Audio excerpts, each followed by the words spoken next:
ধন্যবাদ। দেখুন, এই যুদ্ধটা এমন একটা যুদ্ধ যে এখানে কার আসলে বেশি বোমা আছে, কে কত বেশি ক্ষয়ক্ষতি করতে পারবে বা নিহত করতে পারবে, সেটা দিয়ে আসলে এই যুদ্ধের ফলাফল যতটা না নির্ধারিত হবে, তার চেয়ে বেশি নির্ধারিত হবে হচ্ছে কার পেইন সহ্য করার ক্ষমতা কত বেশি, অর্থাৎ কার পেইন থ্রেশহোল্ড কত বেশি। কেননা এটা ইরানের জন্য একটা এক্সিস্টেন্সিয়াল যুদ্ধ, এবং সে এই জন্য অনেক বছর ধরে, সেই ইসলামী বিপ্লবের পর থেকে কিন্তু প্রস্তুতি নিয়ে এসেছে এরকম একটা সর্বাত্মক টোটাল ওয়ারের জন্য। সুতরাং তাদের তরফে যে স্যাক্রিফাইসের কথা বারবার বলা হচ্ছে বিভিন্ন ঘোষণার মধ্যে দিয়ে, ইভেন তাদের যে লিডারকে চুজ করা হলো এবং তাদের আচরণ দিয়ে যেটা বোঝা যাচ্ছে, সেখানে কিন্তু তাদের পেইন সহ্য করার ক্ষমতা অনেক বেশি। যেটা আমরা দেখতে পাচ্ছি যে আমেরিকার অল্প কয়েকজন সৈন্য নিহত হলে সেটা কিন্তু আমেরিকার হোম ফ্রন্টে বিরাট বড় একটা নেগেটিভ ইম্প্যাক্ট ফেলে, এবং ইসরায়েলের ক্ষেত্রেও সেটা সত্য। তো সেই সব কিছু বিবেচনায় নিয়ে ইরানের জন্য এই যুদ্ধে বিজয় বা সফল হওয়ার জন্য শুধু টিকে থাকাই যথেষ্ট। যদি তার স্টেট টিকে থাকে, টেরিটোরিয়াল ইন্টিগ্রিটি ঠিক থাকে এবং রেজিম কোনোভাবে সারভাইভ করে, সেটাই কিন্তু যথেষ্ট। অন্যদিকে আমেরিকার যে উদ্দেশ্য ছিল, প্রথমে বলা হয়েছিল রেজিম চেঞ্জ, সেটা কিন্তু সফল হয়নি।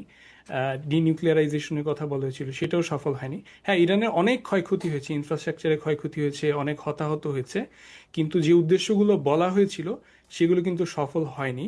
উপরন্তু ইরান সারভাইভ করে তার আরও অন্যান্য উদ্দেশ্যকে সফল করার জন্য, রিজিওনাল এবং ইন্টারন্যাশনাল উদ্দেশ্যকে সফল করার জন্য কিন্তু নিরলসভাবে কাজ করে যাচ্ছে। সুতরাং এখনো বলা যাচ্ছে না যে যুদ্ধটা এখন ঠিক কোন জায়গায় এসে দাঁড়িয়েছে, অথবা এসপার ওসপার হয়ে গেছে, জি, জি। কোনো পক্ষ বিজয়ী হয়ে গেছে, এই কথা বলার সময় এখনো আসেনি।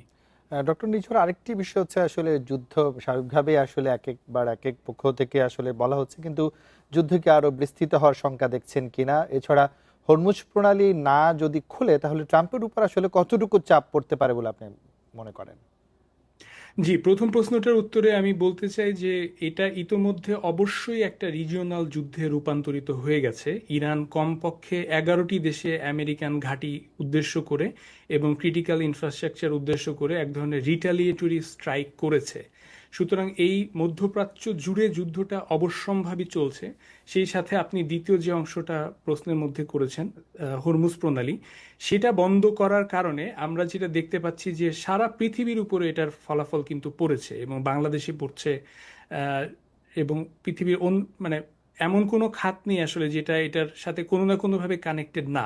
যেমন ফার্টিলাইজার প্রোডাকশন পর্যন্ত ডিপেন্ডেন্ট হচ্ছে গ্যাসের সাথে। ইভেন আপনার যে সমস্ত চিপ বানানো হয় সেমিকন্ডাক্টর, সেগুলো পর্যন্ত নির্ভরশীল হচ্ছে হিলিয়াম প্রোডাকশনের সাথে। সুতরাং এটা কিন্তু ইন্টারন্যাশনালাইজেশন হয়ে গেছে, এবং আমেরিকা ইসরায়েলের পক্ষ নিয়ে 30টার মতো দেশ কোনো না কোনোভাবে এই যুদ্ধে ইরানের বিরুদ্ধে দাঁড়িয়েছে।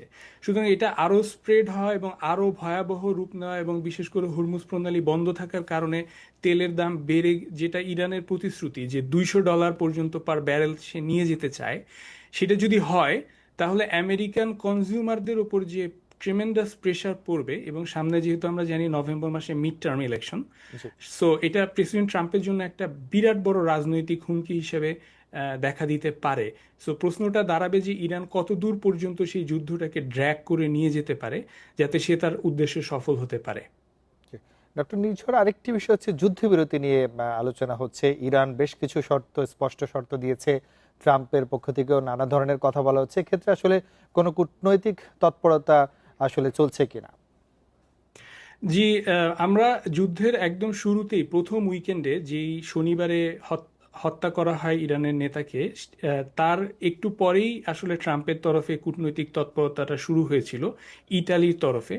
ওই তারপর এক সপ্তাহের মধ্যে ওমানের থ্রুতেও একই ধরনের ডিপ্লোম্যাটিক তৎপরতার চেষ্টা চালানো হয়েছে, এবং সব ব্যর্থ হয়েছে।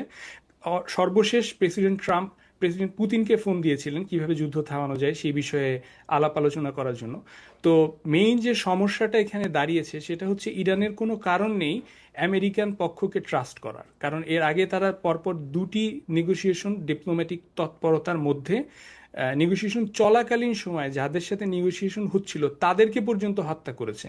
সুতরাং এই ট্রাস্ট আর আমেরিকা ফিরে আসার কোনো কারণ নেই। সো ইরানের তরফে যেটা এখন মূল উদ্দেশ্য সেটা হচ্ছে 4 মাস বা 6 মাস পরেই আমেরিকা এসে আবার যুদ্ধ করবে, আবার যুদ্ধ চাপিয়ে দিবে সারপ্রাইজ অ্যাটাক করে, যেভাবে ইসরায়েল করে থাকে গাজাতে, যেটাকে তারা বলেন মোয়িং দ্য লন, সেই ব্যাপারটাই সেই স্ট্যাটাস কুয়োতে যেন ইসরায়েল এবং আমেরিকা কোনোভাবেই ফেরত যেতে না পারে। এই যুদ্ধটা যেন একটা স্থায়ী যুদ্ধবিরতিতে রূপ নেয় এবং সেটার জন্য যথেষ্ট আন্তর্জাতিক গ্যারান্টি থাকে এবং ইরানের যে প্রচণ্ড ক্ষয়ক্ষতি হয়েছে সেটার এক রকমের ক্ষতিপূরণ দেওয়া হয় জি। এবং এই সর্বোপরি একটা রিজিওনাল গ্যারান্টি থাকে যে কোনোভাবেই এই যুদ্ধটা আবার শুরু করা যাবে না। সেই উদ্দেশ্যে ইরান সর্বোচ্চভাবে চেষ্টা করছে যে এই যুদ্ধের ব্যয়টাকে এত দূর পর্যন্ত নিয়ে যেতে, জি। যাতে এই আমেরিকা এবং ইসরায়েল বুঝতে পারে যে এই যুদ্ধ আর শুরু করা তাদের পক্ষে লাভজনক হবে না। হবে না। ডক্টর নির্ঝর সাইদকে আপনাকে অনেক ধন্যবাদ আমাদেরকে সময় দেওয়ার জন্য।